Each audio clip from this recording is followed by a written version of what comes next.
I finally broke after my sister's son pushed my child and sneered, "You're poor and useless." My sister just sat there, laughing. I said, "From this day on, manage your own life," and walked out. Can you believe someone would watch their own child physically assault another kid, call them worthless, and then just sit there laughing? Yeah, that happened. And what came next? What I did might shock you, but it changed my entire life forever. The sound of my nephew's hand, that thwack against my daughter Natalie's shoulder, still echoes in my head. But it was the words, the venom that followed, that truly carved itself into my soul.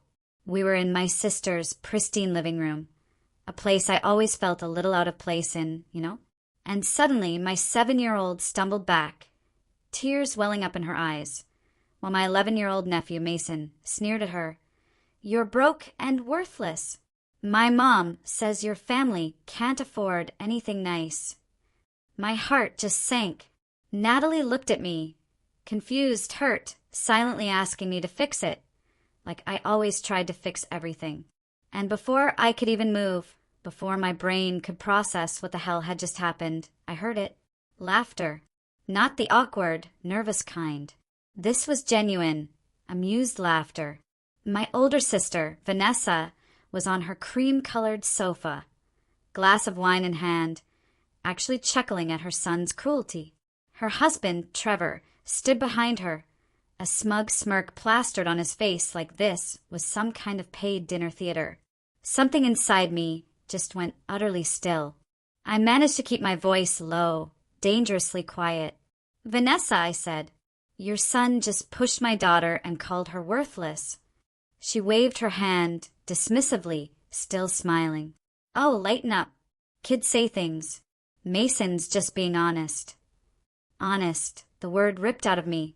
He's parroting things he's clearly heard from adults in this house. That's when Trevor stepped forward, his face hardening. Maybe if you focus more on providing for your kid instead of always needing handouts, Mason wouldn't have anything to repeat. Handouts. The air just left my lungs. They were calling the help I'd given them handouts, twisting everything until I was the villain in their story. My hand started shaking, but somehow my voice stayed level. I looked at Vanessa right into her eyes. "From today on," I told her, "handle your own life." Her laughter died, instantly. "What's that supposed to mean?" Exactly what I said. "I'm done." I took Natalie's small hand. "Come on, sweetie. We're leaving." "You can't be serious." Vanessa stood up, her wine glass forgotten. "You're going to throw a tantrum over nothing." Nothing. Nothing. I really looked at her then, truly saw her, and wondered when my sister had become someone I didn't even recognize. Nothing, right? I shot back. "Your son physically hurt my child and verbally abused her. You laughed, and I'm overreacting." "Got it." "Wait, you can't just—" Trevor started. "Watch me," I said, and walked towards the door. Natalie pressed against my side, a silent anchor. Vanessa followed us into the hallway. "If you leave like this, don't expect me to forget it." I turned around one last time. "Good," I said. "I'm counting on you remembering." The drive home was silent, except for Natalie's quiet sniffles. My daughter, my beautiful, sensitive girl who loved everyone, who always saw the best in people, had just learned that family could be cruel. I'd shielded her from so much, worked myself to exhaustion to give her stability, and now this. "Mom." Her small voice broke through my thoughts. "Did I do something wrong?" My heart absolutely shattered. "No, baby," I choked out. "You did absolutely nothing wrong. Mason was being mean, and that's on him, not you." She paused. "But we are broke, aren't we? I heard you crying last month when the car broke down." We pulled into our modest duplex, nothing like Vanessa's 5-bedroom house in a gated community. I turned to face her. "Being broke is temporary, honey. Being cruel is a choice. We might not have everything we want, but we have everything we need, and we have each other. That's worth more than all of Aunt Vanessa's fancy furniture." She nodded, but I could see it. The damage was done. Seeds of insecurity planted, and I hated my sister for it. That night, after Natalie finally fell asleep, I sat at my kitchen table, and I let myself feel everything I'd been holding back. The rage, the betrayal, the deep, gut-wrenching grief for the relationship I thought I had. Then I pulled out my laptop and started a list. Asterisk every single thing asterisk I'd done for Vanessa over the past 5 years. It was like a crime scene photo developing, slowly showing me exactly how thoroughly I'd been used. There was the $15,000 I'd emptied from my savings, money I'd painstakingly saved for 2 years for her dream house down payment. She promised to pay me back in 6 months. That was 4 years ago. Then the wedding. Vanessa wanted spectacular, and my mom, of course, piled on the family obligation guilt. I took out an $8,000 personal loan for the photographer and cake because their budget was tight. She spent $40,000 on that wedding, by the way. My loan still had $3,000 left on it. And the smaller things? They added up like water filling a bucket, drop by drop. I watched Mason and his younger brother, Dalton, every single weekend for 2 years straight while Vanessa and Trevor took their couples trips to wine country, beach resorts, mountain lodges. Free childcare, they'd call it. Family helping family. I designed and built Trevor's entire consulting business website. Work that would have cost them at least $15,000 professionally. My thanks, a $50 restaurant gift card. When their basement flooded, I spent 3 weekends salvaging, cleaning, organizing. I threw out my back moving their furniture, ended up in physical therapy for 2 months, and my insurance barely covered it. The list went on: car repairs, groceries, bills, and the endless emotional labor of listening to Vanessa complain about her gilded life, never once asking about mine. I totaled it all up, put conservative monetary values on my time and labor, and just stared at the number. Nearly $50,000. $50,000 I'd poured into my sister's life while struggling to keep my own head above water. My phone buzzed. A text from Vanessa. "You're being ridiculous. Call me so we can talk about this like adults." I set the phone down and went to bed. The next morning, a voicemail from my mother. Her voice, thick with that disappointment she'd perfected over years. The one that always made me feel small. "I heard what happened yesterday. Vanessa is very upset. You know, she didn't mean anything by it. And you're being oversensitive. Mason is just a child. Call your sister and apologize so we can move past this ugliness." Apologize? I should apologize for my daughter being assaulted and mocked? The familiar weight of family expectation pressed down, trying to bend me back into the shape they wanted. I just deleted the voicemail. Work provided a welcome distraction. I managed social media for a marketing firm. Decent pay, but nothing spectacular. My boss, Christine, had been hinting at a promotion to creative director, but it meant relocating to Seattle. I'd always dismissed it because of Natalie, moving her away from her school, her friends, even her extended family had felt cruel. She adored her grandmother, despite Mom's obvious favoritism towards Vanessa. She loved playing with her cousins, even if Mason was always a bit of a bully. But sitting in my cubicle, something shifted. The patterns I'd ignored for years suddenly became impossible to miss. Every family gathering was the same script. Vanessa would sweep in late, complaining about traffic, the babysitter, some minor inconvenience. Mom would rush to soothe her, wine and sympathy flowing. I'd arrive on time, with a dish I'd spent hours preparing, and barely get a hello before being asked to set the table or watch the kids. Conversations always revolved around Vanessa, her remodels, her vacations, Mason's achievements, Trevor's work. If I tried to share anything about my life, the topic would shift within minutes. My promotion last year? I distracted "that's nice" before Vanessa launched into a story about a new designer purse. The financial imbalance gnawed at me more than I'd admitted. I drove a 12-year-old sedan with a temperamental transmission. Vanessa traded in her luxury SUV every 3 years. My apartment had secondhand furniture. Her house looked like a magazine spread. Yet, I was always the one helping her. The cognitive dissonance had twisted my thinking for so long that I had stopped questioning it. Family helps family, Mom always said. But the help only flowed in one direction, and I was too conditioned to even notice.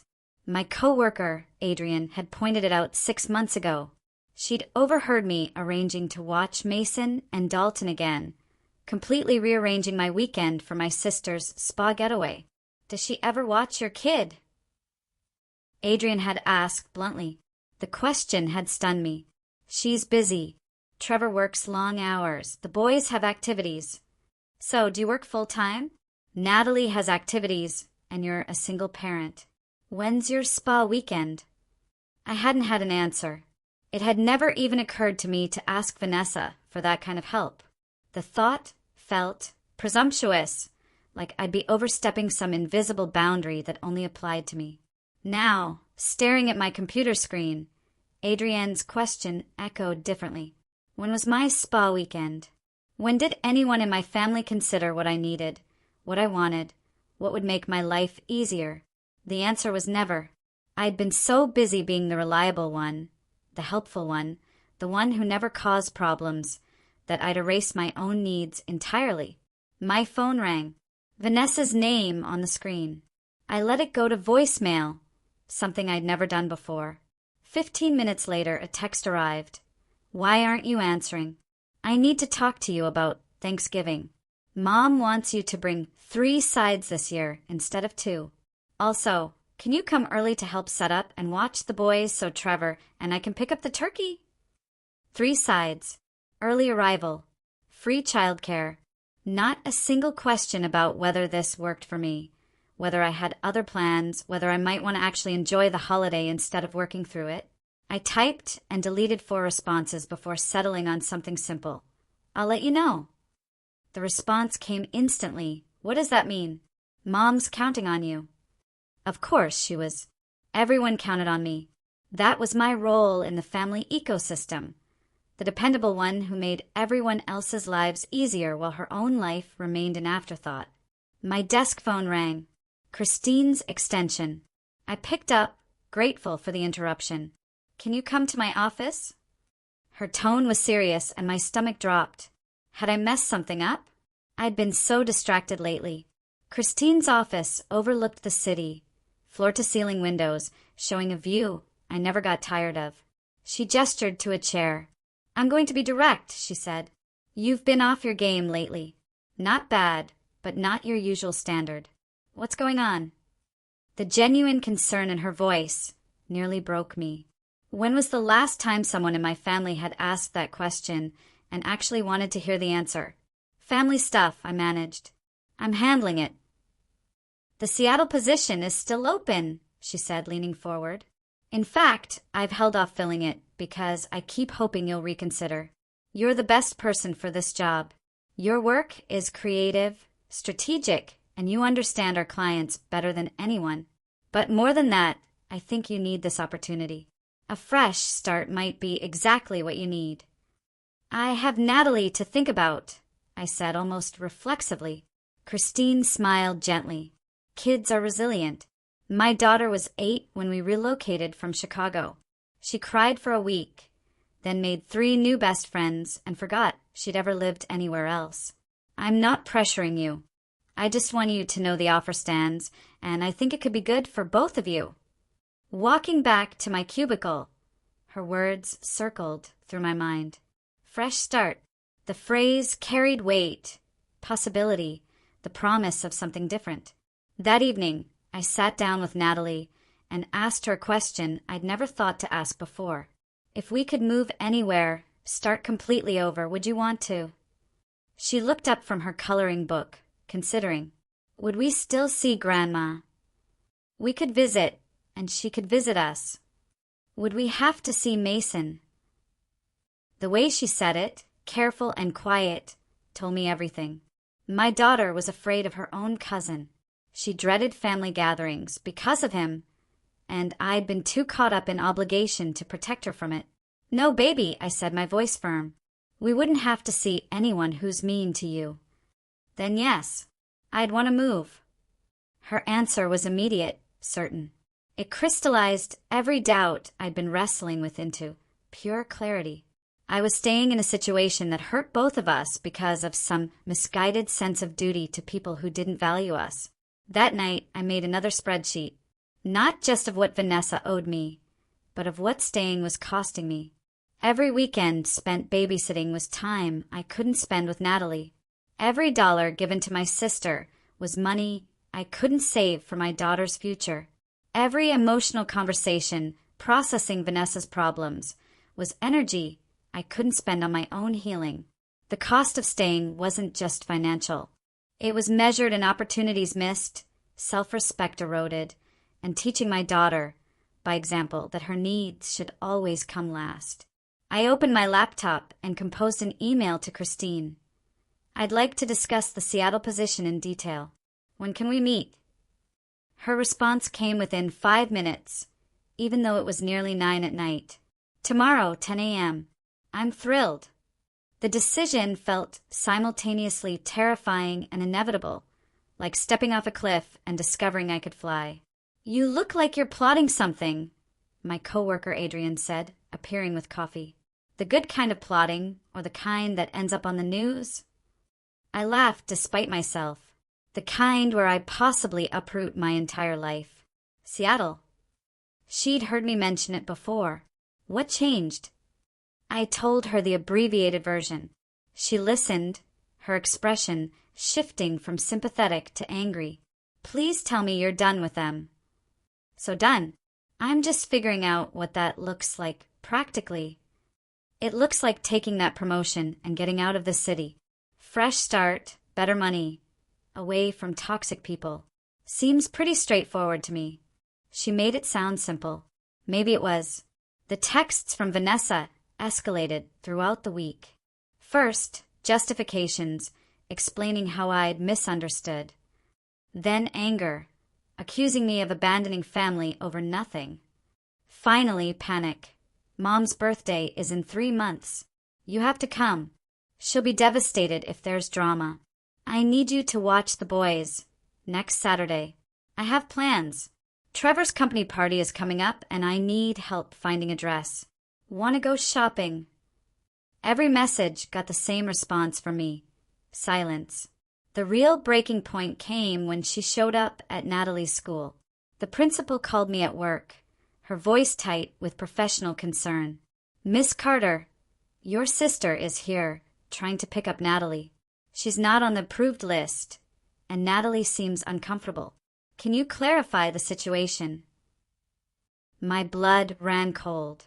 Do not release my daughter to her under any circumstances. I'm on my way. The drive to the school took 12 minutes that felt like hours. Vanessa's car was still in the parking lot when I arrived, and she was standing by the office entrance, looking indignant. There you are, she snapped when she saw me. I've been waiting for 20 minutes. These people are treating me like a criminal. What are you doing here? I demanded. I came to take Natalie for ice cream. We need to talk to her, explain that you're overreacting and everything's fine. The sheer audacity stole my breath. You came to my daughter's school without permission to convince her that her own feelings about being hurt don't matter. Oh, don't be so dramatic. I thought if she and Mason spent some time together, they could work it out. Kids forgive easily. Principal Hayes emerged from the office, then, Natalie's hand in hers. My daughter's face was pale, eyes wide with confusion and fear. Natalie expressed clearly that she doesn't want to go with her aunt. Principal Hayes said firmly, Ms. Morrison, do you want to file a report about this incident? Vanessa's face went white. A report? Are you insane? I'm her aunt, not some stranger. You attempted to remove a child from school property without guardian permission. That's serious, regardless of your relationship. Principal Hayes kept her tone professional, but her message was crystal clear. I looked at my sister, really looked at her, and saw desperation replacing her usual smugness.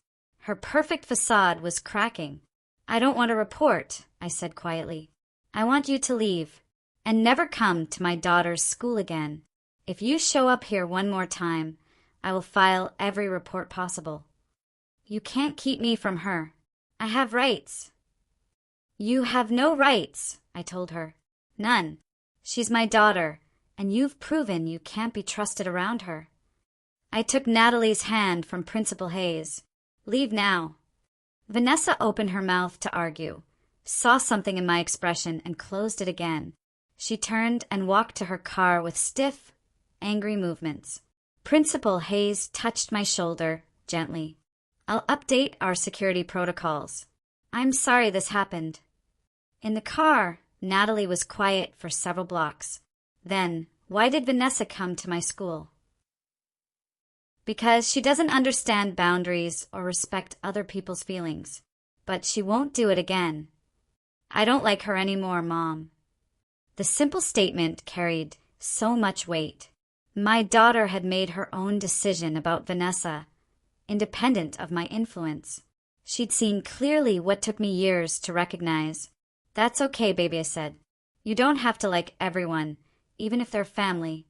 That night, I updated the school's approved pickup list and sent a formal letter to the principal.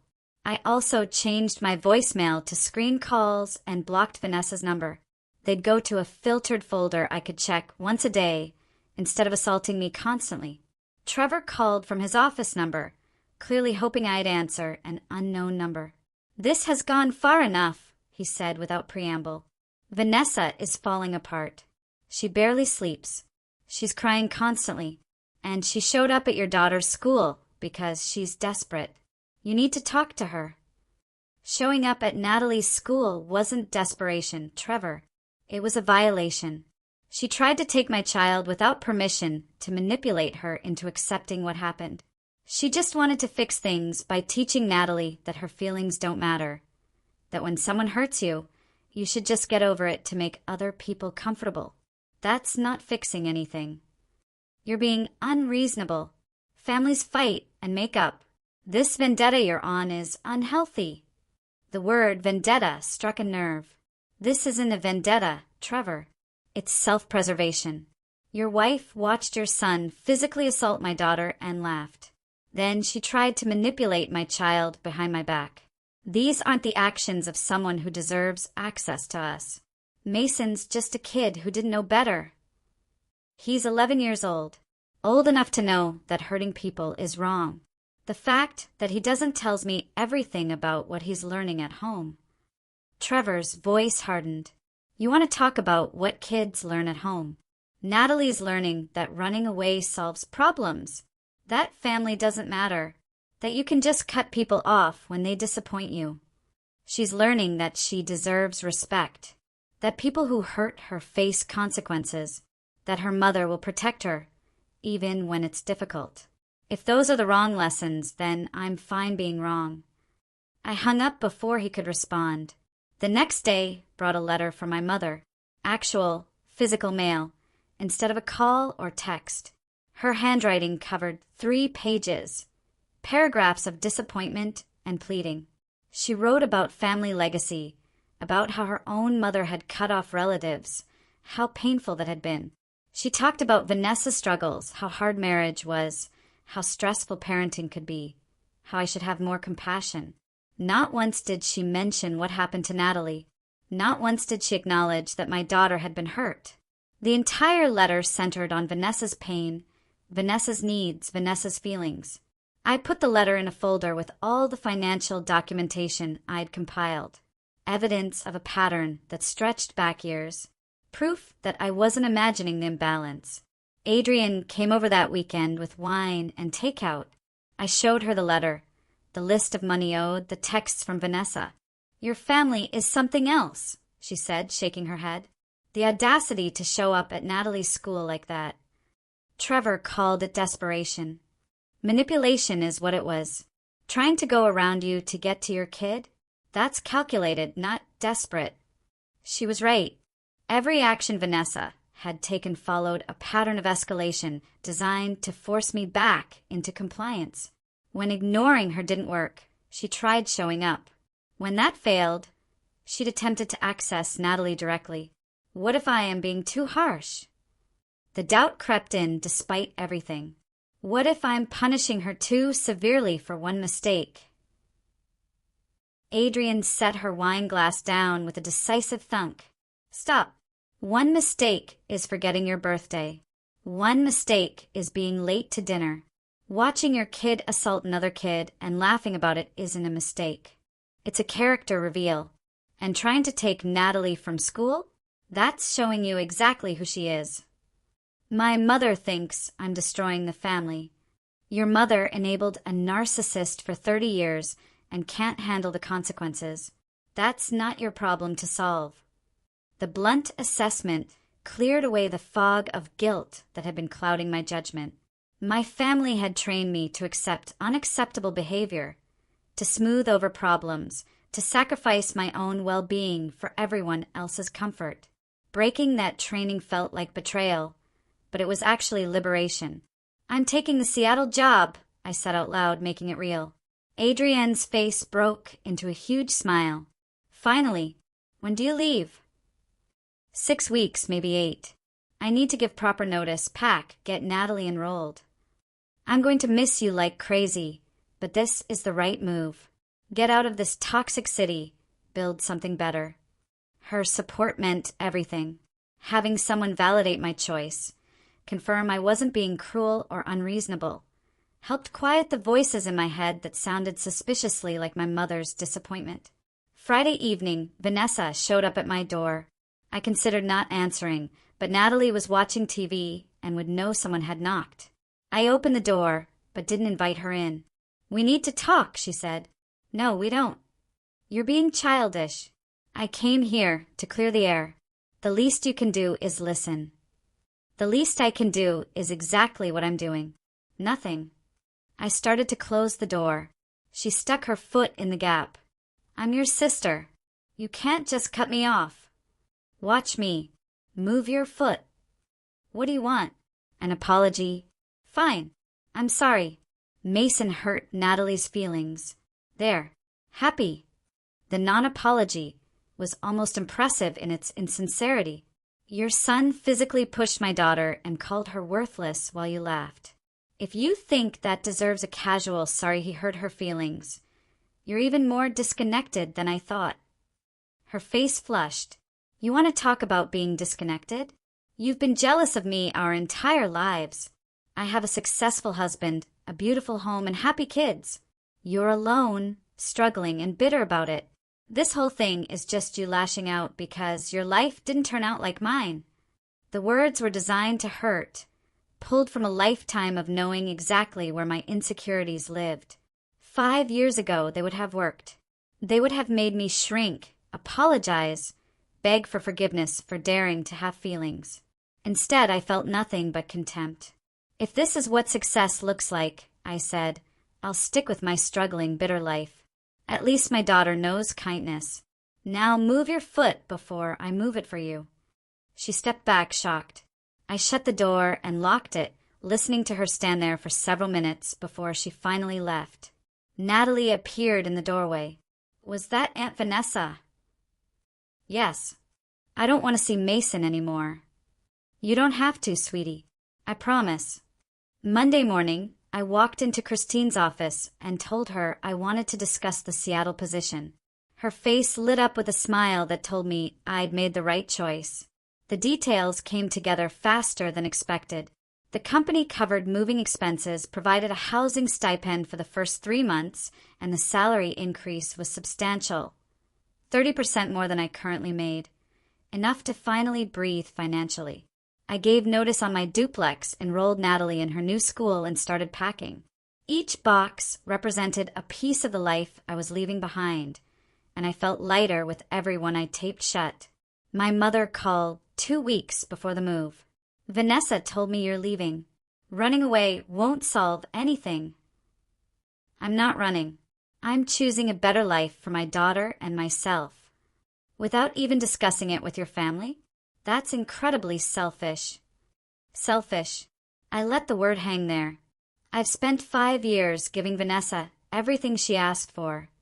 draining myself try to help her. And the one time I choose myself, I'm selfish. She needs you. Her boys need their aunt. Her boys need to learn that cruelty has consequences. So does she. You're willing to destroy this family over a child's quarrel. Mason didn't quarrel with Natalie. He attacked her, verbally and physically, while his mother encouraged him. If you can't see the difference, that explains a lot about why Vanessa turned out the way she did. The sharp intake of breath on the other and gave me a moment of savage satisfaction. I raised both of you to be better than this, Mom said coldly. No, you raised Vanessa to believe she deserved everything, and me to believe I deserved whatever was left over. I'm done accepting scraps. I hung up before she could respond. The day before the move, my Aunt Sylvia called. Unlike my mother, she'd always been someone I could trust. Your mother is having a meltdown, she said without preamble. Thought you should know. Let me guess. I'm ungrateful, selfish, and breaking the family apart. All that and more. She's planning some kind of intervention at her birthday party. Wants to corner you into reconciling with Vanessa. Good thing I won't be there. Atta girl. I'm proud of you, by the way. Took you long enough to grow a spine where those two are concerned, but better late than never. Her blunt support made my eyes sting. Thanks, Aunt Sylvia. That sister of yours has been a spoiled nightmare since she was 6 years old. Your mother created that monster, and you've been enabling it by being the family doormat. Moving to Seattle is the smartest thing you've done in years. We talked for another hour. She gave me a friend's contact in Seattle, someone who ran a women's networking group. We made plans for her to visit. It was the first conversation with family in weeks that didn't leave me feeling drained. Moving day arrived with unexpected sunshine. The moving truck pulled away loaded with our belongings, and Natalie stood on the sidewalk, looking at our duplex one last time. Are you sad? I asked her. A little, she said, but mostly excited. Our new place has a park across the street. It does, and your room is bigger. And no mean cousins. Definitely no mean cousins. She took my hand, and we got in the car for the long drive north. My phone had been blowing up all morning. Messages from my mother, Vanessa, even Trevor, demanding I reconsider, accusing me of overreacting, promising things would be different. I turned it off completely. Seattle welcomed us with gray skies and the smell of rain, so different from the dry heat we'd left behind. The apartment the company arranged exceeded my expectations. 2 bedrooms, updated kitchen, and yes, that park visible from the living room window. Natalie ran from room to room, her excitement contagious. She'd been nervous about the move, worried about making new friends, but kids were resilient. More resilient than adults gave them credit for. I, on the other hand, felt the weight of what I'd done settling over me. Cutting off my family, moving across the country, starting completely fresh at 34 years old. It was terrifying and exhilarating in equal measure. The first week passed in a blur of unpacking, orientation at work, and getting Natalie settled in school. The second week brought the reality of my choices into sharp focus. Mom's birthday came and went without me. I sent a card, but no gift, no phone call. Vanessa sent a long, rambling email about how I'd ruined the celebration, how Mom had cried, how the whole family was talking about my betrayal. I deleted it without finishing. Work became my sanctuary. The creative director role challenged me in ways I hadn't experienced in years. My team was talented and motivated. My ideas were valued. For the first time in my career, I felt like I was building something meaningful rather than just treading water. Christine pulled me aside a month in. You've exceeded every expectation I had, she said. The campaign you pitched for the Riverside account was brilliant. They loved it. Thank you.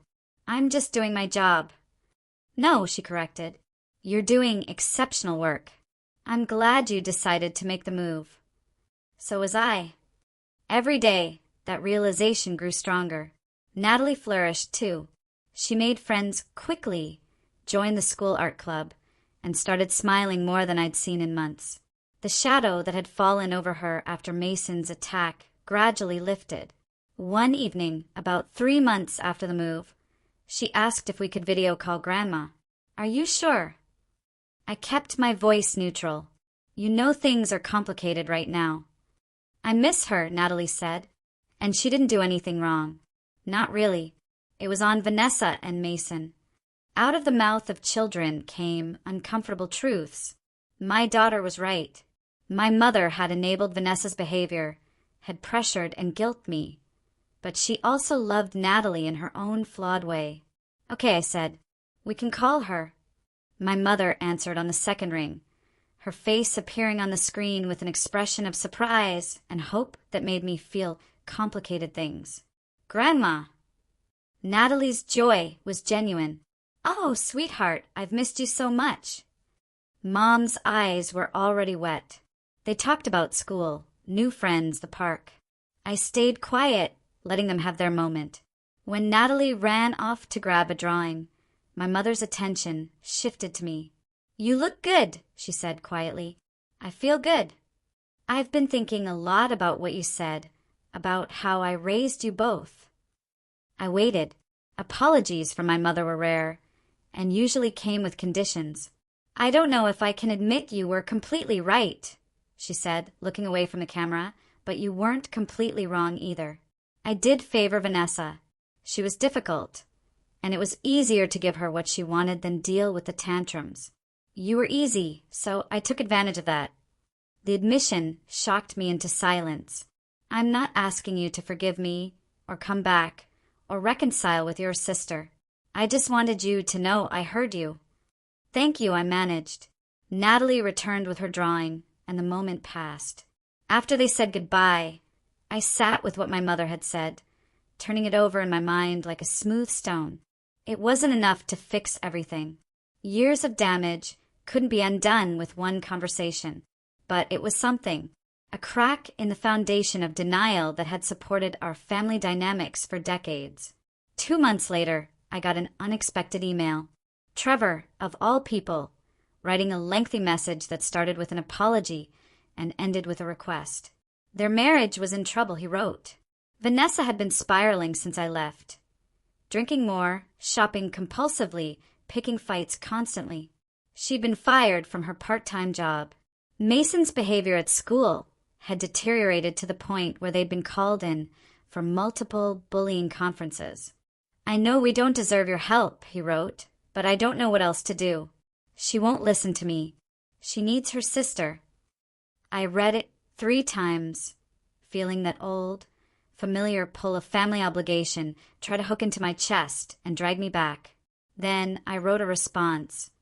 Vanessa doesn't need her sister. She needs a therapist, accountability, and to face the consequences of her choices. I hope you get her the help she actually needs. But I'm not part of that equation anymore. I wish you well. I hit send before I could second-guess myself. Adrian visited for a long weekend in late fall. Over wine, after Natalie went to bed, I told her everything. "Do you regret it?" she asked, cutting them off, moving all of it. "Not even a little bit. Some days I feel guilty about it, but I don't regret it." "Good. They were bleeding you dry. You look happier than I've ever seen you." She was right. Despite the complicated feelings, the occasional guilt, and the grief for what I'd lost, I was fundamentally happier, lighter, free from the constant weight of other people's expectations and demands. The holidays approached with an anxiety I hadn't anticipated. Thanksgiving and Christmas had always meant family gatherings. This year would be different. Aunt Sylvia saved us. She flew up for Thanksgiving week, bringing warmth and laughter. "Your mother asked if I'd convince you to come home for Christmas," Sylvia mentioned on her last night. "What did you tell her?"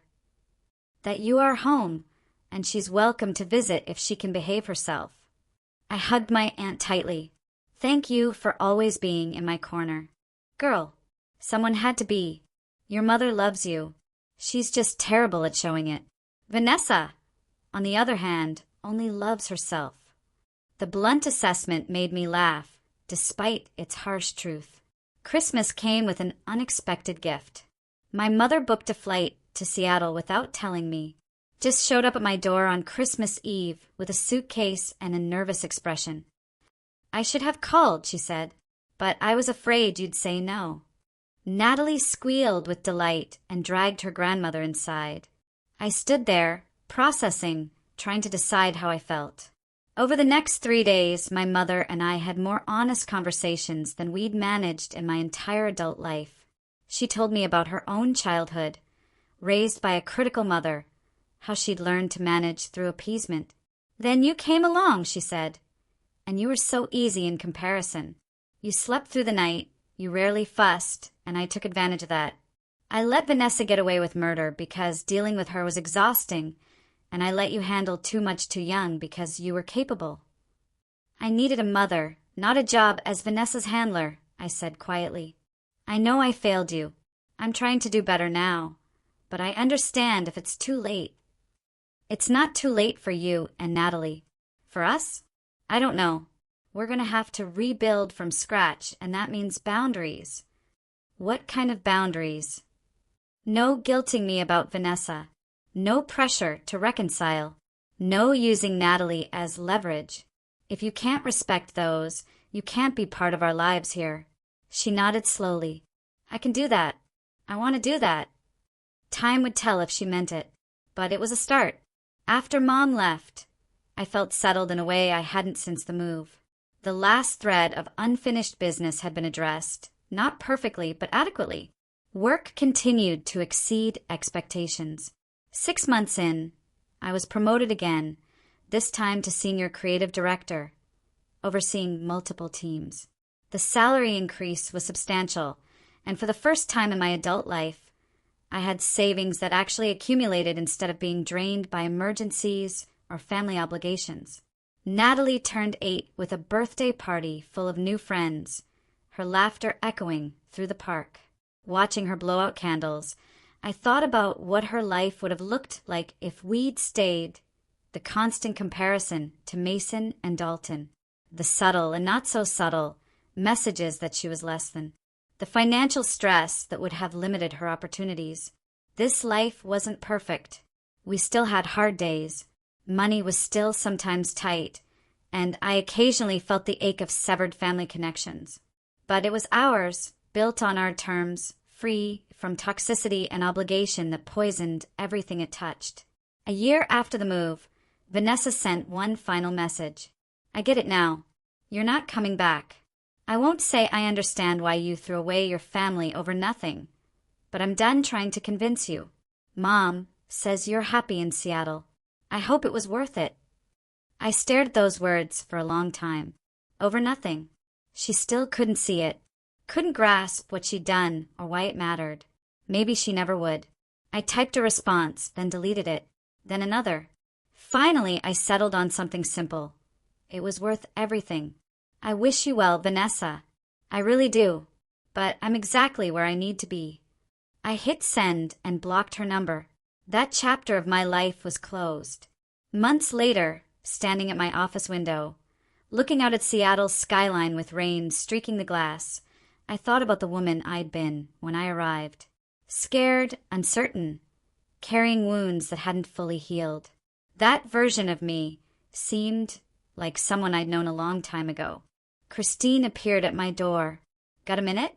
Want to discuss the possibility of you heading up our new Portland office." Another opportunity, another choice, another step forward. I smiled. "Absolutely. Let's talk." My daughter was thriving in a school that valued kindness. My mother visited quarterly and actually listened when I spoke. My career had exploded. I had genuine friendships built on mutual respect rather than one-sided obligation. The cost had been high. I'd lost my sister, probably permanently. Extended family relationships were strained or severed. Some people would always think I'd overreacted, thrown away something precious over a child's quarrel. But they hadn't been there. They hadn't watched their daughter get hurt and mocked while her own aunt laughed.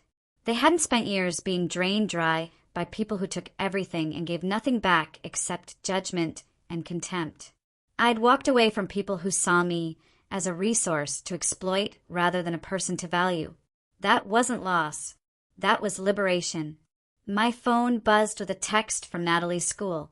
She'd won an award in the art competition, and they wanted me to come to the ceremony.